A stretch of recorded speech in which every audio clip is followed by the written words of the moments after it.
In 2010, the UC Davis Olive Center tested 124 samples of extra virgin olive oil from major American supermarkets. 69% of the imported oils failed. They were cut with sunflower oil or soybean oil, or they were degraded well past the grade printed on the label. The results were published. No FDA recall followed. No mandatory testing was ever imposed. Those same brands sit on shelves right now, and what keeps them there is a system almost nobody talks about. Dan Flynn, director of the UC Davis Olive Center, and chemist Edwin Frankel set out to answer a question that supermarket shoppers rarely ask: what is actually inside a bottle labeled extra virgin olive oil? In March 2010, their team purchased 14 imported and 5 domestic brands from California grocery stores, logging every lot number and sealing each bottle for transport. The protocol was strict. Each oil faced 2 hurdles: chemical analysis for markers like peroxide value and pyrophytins, and a sensory test by a panel trained under International Olive Council rules. The sensory panel, 12 experts in all, scored oils for defects, including rancid, fusty, and musty, using a blind randomized process. The Australian Oils Research Laboratory received identical samples for independent testing, ensuring no single lab could skew the results. The numbers left little room for doubt. 10 of the 14 imported brands failed the sensory grade for extra virgin. That is 69%. Oils sold under the highest label but found to be oxidized, adulterated, or simply not what the bottle claimed. Only 1 of 5 California oils failed. The chemical data told a similar story. Half the imported oils also failed at least 1 lab test, most often exceeding the threshold for pyrophytins or 1002-diacylglycerols, markers of heat damage or blending with refined oil. The Australian lab confirmed 85% of the sensory failures and 80% of the chemical ones. Flynn and Frankel's findings were not a rumor or an opinion. They were published, peer-reviewed, and named the brands. Yet the supermarket shelves did not change. In Bronze Age Crete, olive oil was more than a staple. It was currency, medicine, and sacrament. Archaeological digs at Minoan sites have uncovered stone presses and clay vats dating as far back as 2100 BCE. Their residue matches the chemical profile of today's cold-pressed oils. The Minoans recorded oil in temple inventories, taxed it on clay tablets, and shipped amphorae across the Mediterranean. This was a product so valued that its purity stood at the heart of daily life and ritual. Centuries later, Roman law codified the fight against adulteration. Pliny the Elder, writing in 77 CE, denounced the mixing of olive oil with cheaper seed oils, calling out fraud as a threat to public trust. The Imperial Edict of Diocletian in 301 CE set price caps for first-press oil and established penalties for sellers who diluted or mislabeled their product. Market codes in Pompeii listed standardized weights and prices, while municipal inspectors enforced the rules, early evidence of regulatory attempts to protect both quality and the consumer. By the early modern period, single-estate producers in Tuscany and Andalusia were pressing oil for their own tables and for export. Records from Medici estates describe continuous stone milling and careful hydraulic pressing. Modern lab analysis of these historic oils shows polyphenol concentrations between 400 and 800 milligrams per kilogram, a chemical signature of freshness, flavor, and health benefits that defines true extra virgin oil even now. In 1791, Thomas Jefferson tried to bring this legacy to the United States, importing olive trees and oil to his South Carolina plantation.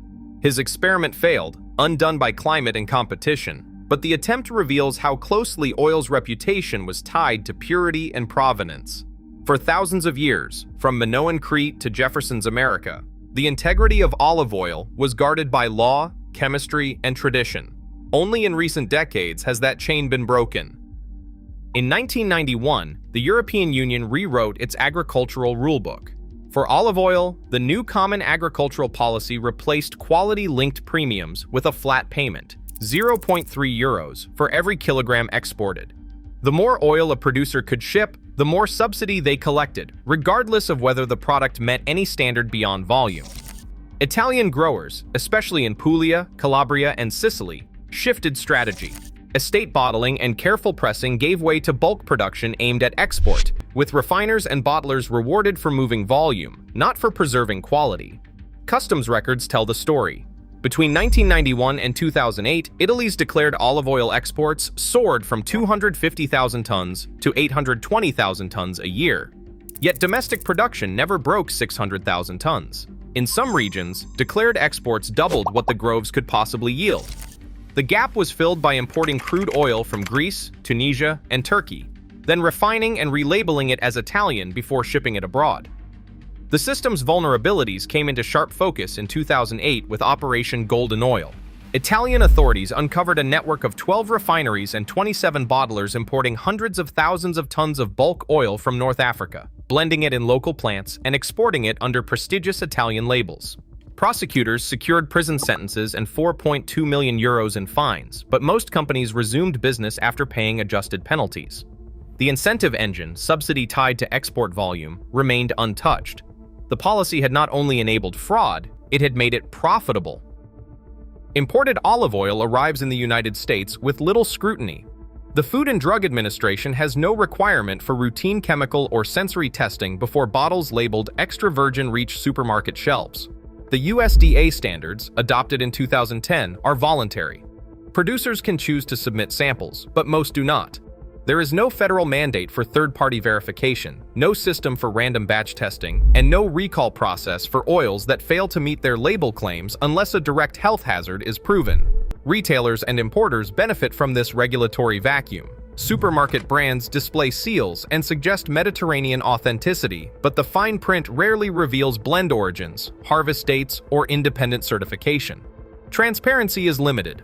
Bottles that fail laboratory and sensory tests in published studies remain on sale, their labels unchanged. Media outlets from NPR to the Los Angeles Times have reported the same brands: Bertolli, Carapelli, Filippo Berio, failing independent quality checks, yet no agency has forced a change in supply or labeling.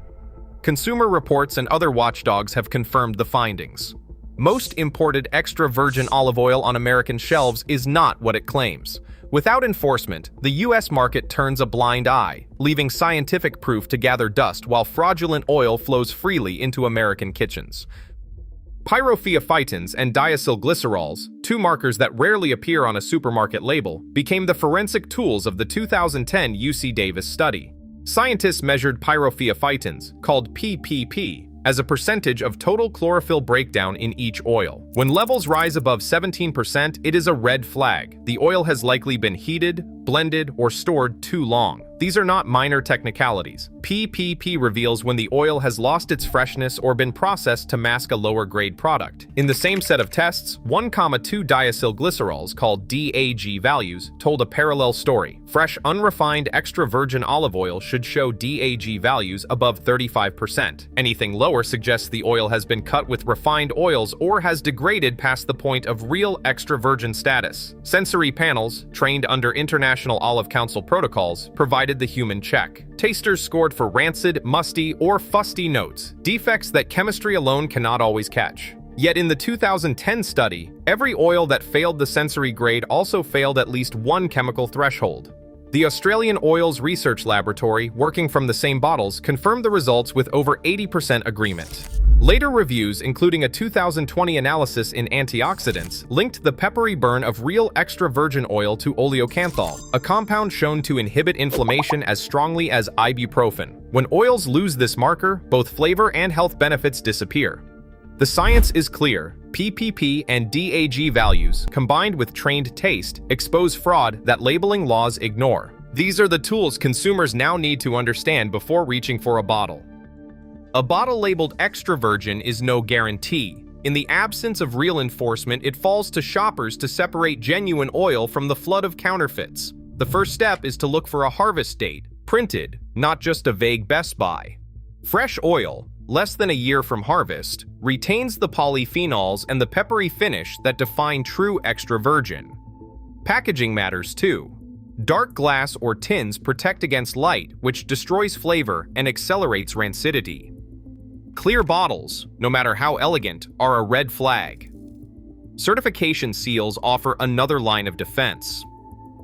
The California Olive Oil Council, spelled COOC, and European DOP or PDO labels signal that independent labs have tested the oil for both chemistry and taste. But even seals can be faked or misapplied, so traceability counts.